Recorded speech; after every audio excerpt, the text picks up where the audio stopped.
Chaathurmaasya Sathsangamam Season 3 Acharya Vaibhavam Audio Book.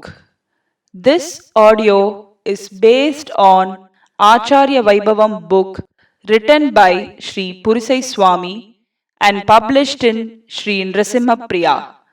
Both Tamil and English audio books are read and presented by SARAN Sevaks. You can listen to this audiobook in Tamil in Sri APNSwami's YouTube channel. ஆதிமறையுருவான ஆதிப்புள்வெற்பதனில் சோதியன உலகெல்லாம் சுகம் பெறவே வந்துதித்த ஆதிகுரு நரசிங்கன் அருளாலே யோகியான ஆதிவன்ஷீர் ஷடகோபன் அடிநயன் முடியணியே. ஸ்ரீ பராங்குஷ யதீந்திர மகாதேசிகன் 21வது வட்டம் ஸ்ரீமத் அழகிய வைபவம் இன்றைய தினத்தில் நாம் அனுபவிக்கப் போகிறோம். இந்த ஐஷிங்கர் ஜெகத் பிரசித்தமான ஒரு அக்ரஹாரம், அது தையார் அக்ரஹாரம்னு இங்க தொண்டை மண்டலத்தில் இருக்கக்கூடியது. அந்த அக்ரஹாரத்தில் அவதாரம் பண்ணின ஐஷிங்கர். இப்ப முதல்ல நான் சொன்ன ஒரு பாசுரம் நம்ம எல்லாருக்கும் தெரிஞ்ச பாசுரம், குறிப்பா ஸ்ரீ சன்னதி. இந்த ஸ்ரீ சன்னதின்ற டெர்மினாலஜி இருக்கே, அதை நம்ம எல்லாரும் புரிஞ்சுக்கணும். ஸ்ரீ சன்னதின்னு ஜென்ரலா நம்ம சொன்னோம்னா அதுக்கு அர்த்தம் என்ன? ஸ்ரீ அஹோபில மடம் என்பதாக பொருள். ஸ்ரீ சன்னதினா அஹோபில மடத்துக்கு ஸ்ரீ சன்னதின்றது சம்பிரதாயத்தில் சொல்லக்கூடியதுன்னா ஒரு வார்த்தை. ஸோ ஸ்ரீ சன்னதி சிஷ்யர்கள் அப்படின்னு சொன்னா ஸ்ரீ மடத்தை சேர்ந்ததான சிஷ்யர்கள் இருக்காளே, அவர்கள் சேவா காலம் சாற்றுமுறை அப்படின்னு பண்ணும்பொழுது ஒரு டிஃபரன்ஸ் கவனிச்சிருக்கலாம். அதாவது எல்லா திருக்கோவில்கள்லையும் பொதுவாக என்ன ஒரு வழக்கம் இருக்கும் அப்படின்னு கேட்டா, திவ்ய பிரபந்தம் ஆன உடனே பல்லாண்டு சொல்லிட்டு அதுக்கப்புறம் தேசிக பிரபந்தம் சொல்றதுன்றது வழக்கம். நம்ம மடத்துல மட்டும்தான் திவ்ய பிரபந்தம், அதுக்கப்புறம் தேசிக பிரபந்தம், அதுக்கப்புறம் ஆதிமன் அடைக்கலப்பத்து, லட்சுமி சும்மா அடைக்கலப்பத்துன்றதாக சொல்லி 2 அடைக்கலப்பத்தை சேவிச்சுட்டு அதையும் முடிச்சுட்டு அப்புறம் தான் பல்லாண்டு சொல்லி சாத்துமுறை பண்றதுன்றது ஒரு வழக்கம். இதுல ஆதிமன் சுவாமி அடைக்கலப்பத்து தான் முதல்ல இப்ப நான் ஆரம்பிச்சதான ஒரு பாசுரம். ஆதிமறையுருவான ஆதிப்புள் வெற்பதனில் சோதியன உலகெல்லாம். இந்த ஆதிமன் சுவாமி விஷயமா அடைக்கலப்பத்து அருளி செய்த அழகேசிங்கர் இந்த அழகேசிங்கர். ஆச்சாரியன் பத்தி ஸ்தோத்திரம் பண்றது, ஆச்சாரியனுடையதான பெருமையை பேசுறதுன்றதே நம்ம எல்லாருக்கும் கிடைச்சிருக்கக்கூடிய ஒரு சௌபாகியம்.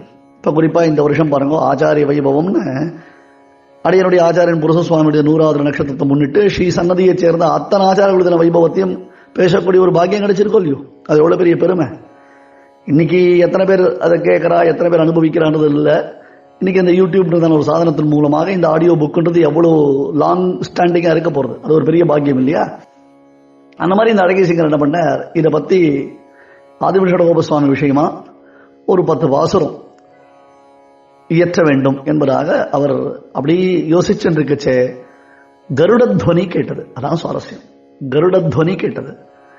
கருடனுடைய துவனி, கருடனுடைய தரிசனம், கருடனுடைய தியானம், இப்படி எல்லாமே நமக்கு ஆஸ்பீஷியஸ், எல்லாமே நமக்கு பெரிய விசேஷமான ஒரு நற்சகுனங்கள். அதனால இப்படி எழுதணும்னு அவர் தீர்மானிச்ச உடனே ஆகாயத்தில் பக்ஷிராஜன் வட்டமிட்டு சப்தித்து அழகேசிங்கருக்கு ஆமோதனத்தையும் அனுமதியையும் அளித்தான். ஏன்னா கருடகிரி குகையில வசிக்கக்கூடிய அந்த சிம்மனை தன் ஹிருதய குகையில் ஆராதிக்கும் ஆதிவன் சுவாமி விஷயமான ஒரு 10 பாசுரம் அப்படின்னு வரச்சே அந்த கருடனுடைய அனுகிரகம்ன்றது எவ்வளவு பெருசு இல்லையா? இந்த அழகேசிங்கருடையதான பிருந்தாவனம் இருக்கக்கூடியதான பாலமேட்டுக்கு சமீபத்தில் போகக்கூடிய ஒரு பாக்கியம் கிடைச்சது. அங்க ஒரு திருக்கோவில் இருக்கு. அந்த திருக்கோவில்ல இந்த அழகேசிங்கர் எழுந்தொழி இருந்ததற்கு உரியதான பல சான்றுகள் நமக்கு கிடைக்கிறது. நம்ம கிட்ட ஒரு பெரிய ப்ராப்ளம் என்னன்னா, சில வரலாற்று குறிப்புகளை நாம குறிப்பாக அனுபவிப்பது இல்லை. அதாவது பிரசன்ட் அப்படின்ற மாதிரி வச்சுட்டு நாம என்ன பண்றோம் அப்படின்னா, இப்ப இருக்கக்கூடிய காலகட்டத்தை மட்டுமே நம்ம ரசிச்சுட்டு போயிட்டு இருக்கோமே தவிர்த்து நம்முடைய முன்னோர்களை பத்தி இன்னும் பல அரிய தகவல்கள் நமக்கு கிடைக்கும். அப்படின்னா அந்த தகவல்களை குறித்து நாம திரட்டணும். அதை நம்ம ரொம்ப முக்கியமா அதை நாம் அனுபவிக்கணும். அந்த தகவல் திரட்டுன்றது ரொம்ப முக்கியம். இப்ப இருக்கக்கூடிய காலகட்டத்தில் இன்னைக்கு இந்த சமயத்துல கூட நாம் அதெல்லாம் கேதர் பண்ணலன்னா அப்புறம் பின்னாடி எப்படி கேதர் பண்ண போறோம்னு தெரியல. அதற்கு சங்கல்பிக்கணும். அப்ப இந்த அழகேசிங்கர், தையார் அழகேசிங்கர்னு திருநாமம், அவர் அருளி செய்த அந்த விசேஷத்தை, அந்த ஆதிமன் அடைக்கலப்பத்து, அதெல்லாம் பத்தி நாம பின்னாடி விஸ்தாரமா பார்க்கலாம். இதுல ஒரு சுவாரஸ்யம் இருக்கு. இதுவரை இருவருப்பட்ட அழகிய சிங்கர்கள் வரலும் நீங்க தனியன்கள் அனுசந்தானம் பண்ணச்சே நீங்க பார்த்திருக்கலாம். அனுஷ்டுப்னு அர்த்தம் ஒரு பாதத்திற்கு ஒரு குவார்டர் 8 எழுத்து, 4 பாதம் 32 எழுத்து இருக்கக்கூடியதான தனியன் தான் பார்த்திருப்பேன். இனி தனியன்றது பல விருத்தங்களில், விருத்தம்னா சந்தஸ்ன்னு அர்த்தம், மீட்டர்ஸ் அப்படின்னு சொல்லலாம் உங்களுக்கு புரியறதுக்கோசரம். அந்த மாதிரி பல விருத்தங்களில் இந்த அழகிய சிங்கருடைய தனியன்கள் நமக்கு பிராப்தமாகின்றன, கிடைக்கின்றன. வேதாந்தோத்தர வீரராகவமுனேஹே நாராயண ஸ்ரீநிதி ஸ்ரீமத் வீர ரகுத்வஹாக்கியயமினாம் காருண்ய வீக்ஷாஸ்பதம் விஜ்ஞாதோபய வேத மௌளி ஹிருதயம் வித்வத் சிரோபூஷணம் வந்தே யானுதினம் பராங்குஷமுனிம் வைராகிய பக்தியான்விதம். இந்த அழகிய சிங்கருக்கு எத்தனை அழகிய சிங்கருடைய சம்பந்தம் இருக்கின்றது இந்த தனியினாலே தெரிகிறது. அதுவே விசேஷம். வீரராகவ வேதாந்த யதீந்திர மகாதேசிகன் 17ஆம் பட்டம், 18ஆம் பட்டம் நாராயண யதீந்திர மகாதேசிகன், 19ஆம் பட்டம் ஸ்ரீ ஸ்ரீனிவாச யதீந்திர மகாதேசிகன். இப்ப ஏற்பட்டதான மகனீயர்களுடைய கிருபா கடாட்சத்திற்கு இந்த அழகிசிங்கர் பாத்திரபூதர். 16ஆம் பட்டம் ஷடகோபேந்திர மகாதேசிகன். இத்தனை பெரியோர்களுடையதான கிருபைக்கு பாத்திரபூதராக இந்த அழகிய சிங்கர் விளங்கி இருக்கார் என்பது இந்த ஒரு தனியனாலே நமக்கு தெரிகின்றது. யமினாம் காருண்ய வீக்ஷாஸ்பதம் அப்படின்றதாக பகுவச்சனம்னா plural. இத்தகைய பல அழகிய சிங்கர்களுடையதான கருணைக்கு பாத்திரபூதர், அவர்களாலே கடாட்சிக்கப்பட்டவர். விஜ்ஞாத உபய வேத மௌளி ஹிருதயம், விசேஷமான உபய வேதாந்தத்தின் ரகசியங்களை மர்மங்களை அறிந்தவர். வித்வத் சிரோபூஷணம், வித்வான்களுக்கு சிரோபூஷணமாய் விளங்கக்கூடியவர். வந்தேய அனுதினம் பராங்குஷமுனியும், அப்பேற்பட்டதான பராங்குஷமுனியை அனுதினம் வந்தேய, நான் தினந்தோறும் வணங்குகிறேன் என்பதாக. வைராகிய பக்தியான்விதம், வைராகியம் பக்தி இவற்றில் சிறந்தவரான இந்த அழகிய சிங்கரை சேவிக்கிறேன் என்பதாக அவரை சேவிக்கிறோம். Acharya Vaibhavam 21st Pontiff Srimadh Azhagiya Singar Shri Parankushetindra Mahadeshikan Vaibhavam. Audio by SARAN Sevaks Shriman Amog Chakravarti.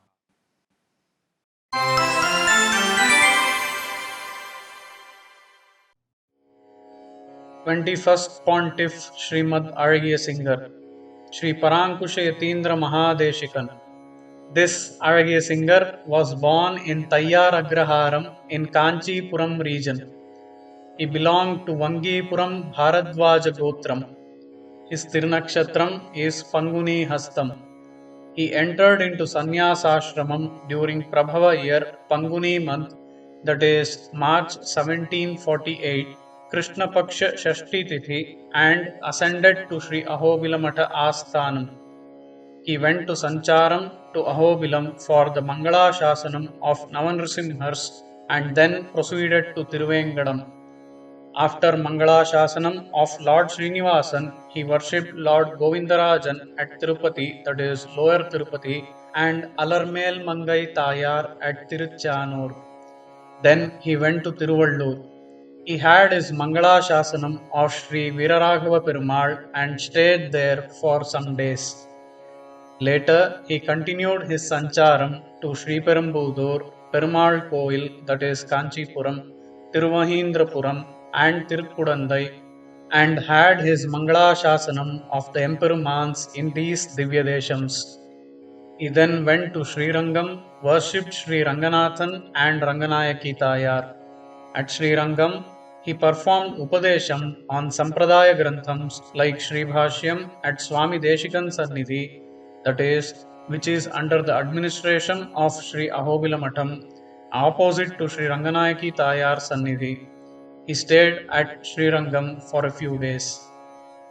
He then went to Tirunarayanapuram for the Mangala Shasanam of Tirunarayanan and Yadugiri Nachiyar. From there, he went to the Vrindavanam of Srimad Adivan Shatakopayatindra Mahadeshikan and paid his obeisance. He wanted to create a prabandham on the first year. At that moment, Azhagiya Singar heard the sound or dhvani of Garudan circling above in the sky. He was very happy and composed the Srimad Adivan Shatakopa Yatindra Mahadeshikan's Adaikalapattu, which is a set of 10 pasurams, along with a pasuram stating the benefit of its recitation. At the command of Lakshmi Nrsimhan, the Sishyas reside at Sri Sannidhi and their homes this Prabandham, starting with Adimarayuruvana, and has been added to Sevakramam. This practice is continued from that day. This year also created Sampradaya SARAN, which celebrates succinctly the Vaibhavam of Acharyas. He blessed us with Mangalams on Sri Nrsimhan and Dolai Kannan. He created few kritis for Dolotsavam and conducted Dolais very well. He did Upanyasams on the meanings of the kritis in a grand manner. He stayed at Tirunarayanapuram for a while and wished to travel to Srirangam. During the travel, Azhagiya Singar fell ill on the way to Srirangam.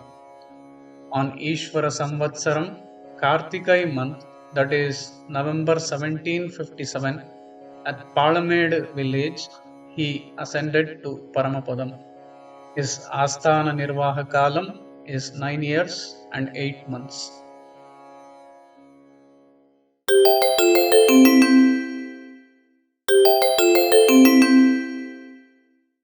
Sri APNஸ்வாமியின் புத்தகங்களை audio வடிவிலும், கேட்டற்கரிய பல சம்பிரதாய விஷயங்களை உபன்யாச வடிவிலும் கேட்க விருப்பமா? பாதுகா ரசங்கள், கோதை பிறந்த ஊர், கிருஷ்ணலீலை, பக்தி வளர்க்கும் பத்ராச்சலம், இது போன்ற இன்னும் பல உபன்யாசங்கள் உங்கள் செவிக்கு உணவாக வேண்டுமா? APNஸ்வாமி என்ற யூடியூப் சேனலில் இன்றே இணைந்திடுங்கள்.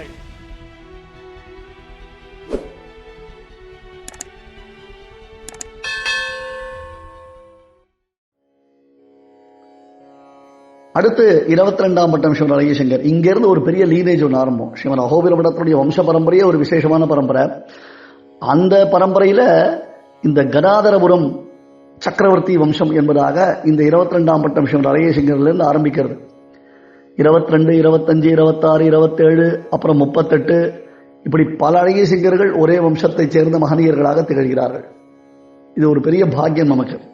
இந்த அழகிய சிங்கர் தான் ரொம்ப குறைச்ச காலம் ஆஸ்தானத்தில் எழுந்தல் இருந்தவர். ஆனாலும் இவருக்கு பிரபாவங்கள் அதிகம். இவருடைய தனியன் வித்யாம்போதி பராங்குஷாக்கிய முனிராட் அன்கிரித்வயி சம்ஸ்ருதம் த்ரையந்தாமிருதவர்ஷிணம் தனுபிருதாம் திராணாய ஜாதோதயம் க்ஷோண்யாம் க்யாத சமஸ்த தந்திர குஷல வியாக்கியாத்ருதாசாலினம் ஸ்ரீநாராயண யோகி வரியமனிஷம் காருண்யபூர்ணம் பஜே.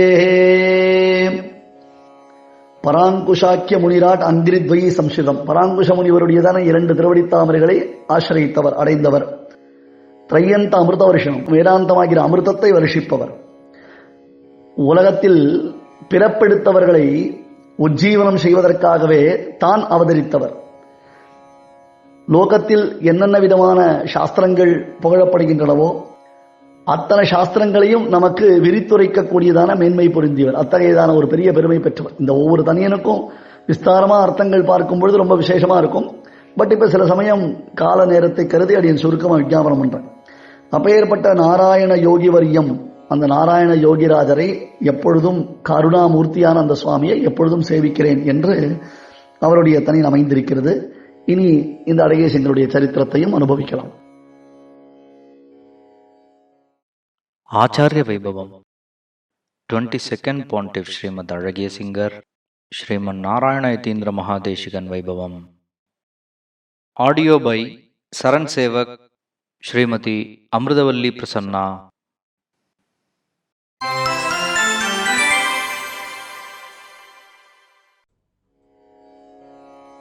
This Azhagiya Singar was born at Gadadharapuram Agraharam near fertile Tirukudandai, which is Kumbakonam, in Adi month Rohini Nakshatram. He entered into Sannyasa Ashramam at Palamade during Ishvara year, Margari month, Shukla Paksha Panchami Tithi, which is January 1758, and ascended to the Asthanam of Sri Ahobila Mattam.